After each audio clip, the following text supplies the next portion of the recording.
The King's Missive by John Greenleaf Whittier. Under the great hill sloping bare to cove and meadow and common lot, in his council chamber and oaken chair, sat the worshipful Governor Endicott.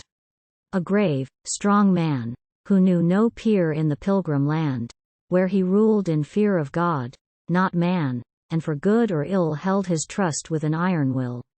He had shorn with his sword the cross from out the flag, and cloven the maypole down, harried the heathen round about, and whipped the Quakers from town to town. Earnest and honest, a man at need to burn like a torch for his own harsh creed, he kept with the flaming brand of his zeal the gate of the holy common weal. His brow was clouded, his eye was stern, with a look of mingled sorrow and wrath. "Woe's me," he murmured, "at every turn the pestilent Quakers are in my path.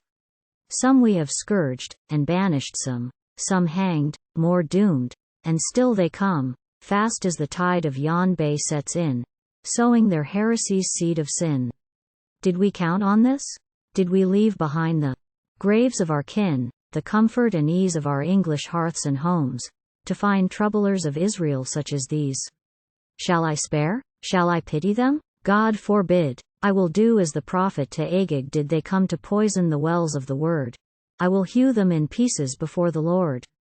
The door swung open, and Rawson the clerk entered, and whispered under breath, "There waits below for the hangman's work a fellow banished on pain of death, Shattuck, of Salem, unhealed of the whip, brought over in Master Goldsmith's ship at anchor here in a Christian port, with freight of the devil and all his sort.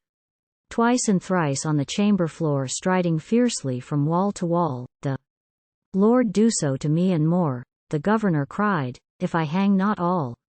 Bring hither the Quaker." Calm, sedate, with the look of a man at ease with fate, into that presence grim and dread came Samuel Shattuck, with hat on head. Off with the knave's hat! An angry hand smote down the offense, but the wearer said, with a quiet smile, "By the King's command I bear his message and stand in his stead." In the governor's hand a missive he laid with the royal arms on its seal displayed, and the proud man spake as he gazed thereat, uncovering, "Give Mr. Shattuck his hat." He turned to the Quaker, bowing low, "The King commandeth your friend's release. Doubt not he shall be obeyed. Although to his subjects sorrow and sins increase, what he here enjoineth, John Endicott, his loyal servant, questioneth not. You are free. God grant the spirit you own may take you from us to parts unknown."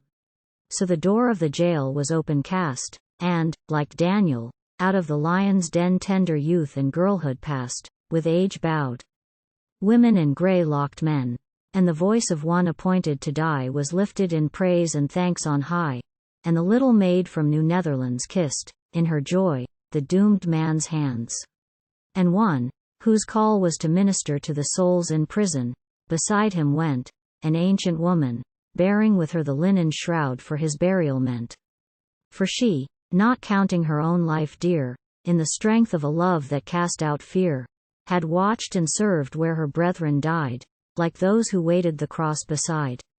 One moment they paused on their way to look on the martyr graves by the common side, and much scourged Wharton of Salem took his burden of prophecy up and cried, "Rest, souls of the valiant, not in vain have ye borne the Master's cross of pain. Ye have fought the fight, ye are victors crowned, with a fourfold chain ye have Satan bound." The autumn haze lay soft and still on wood and meadow and upland farms. On the brow of Snow Hill the great windmill slowly and lazily swung its arms. Broad in the sunshine stretched away, with its capes and islands, the turquoise bay, and over water and dusk of pines blue hills lifted their faint outlines. The topaz leaves of the walnut glowed, the sumac added its crimson fleck, and double in air and water showed the tinted maples along the neck. Through frost flower clusters of pale star mist, and gentian fringes of amethyst, and royal plumes of goldenrod, the grazing cattle on sentry trod. But as they who see not, the Quakers saw the world about them. They only thought with deep thanksgiving and pious awe on the great deliverance God had wrought. Through lane and alley the gazing town noisily followed them up and down, some with scoffing and brutal Jeer. Some with pity and words of cheer. One brave voice rose above the din. Upsall, grey with his length of days, cried from the door of his Red Lion Inn, "Men of Boston, give God the praise, no more shall innocent blood call down the bolts of wrath on your guilty town. The freedom of worship, dear to you, is dear to all, and to all is due. I see the vision of days to come, when your beautiful city of the Bay shall be Christian liberty's chosen home, and none shall his neighbor's rights gainsay.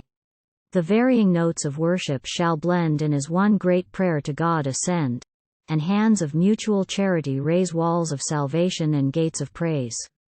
So passed the Quakers through Boston town, whose painful ministers sighed to see the walls of their sheepfold falling down, and wolves of heresy prowling free.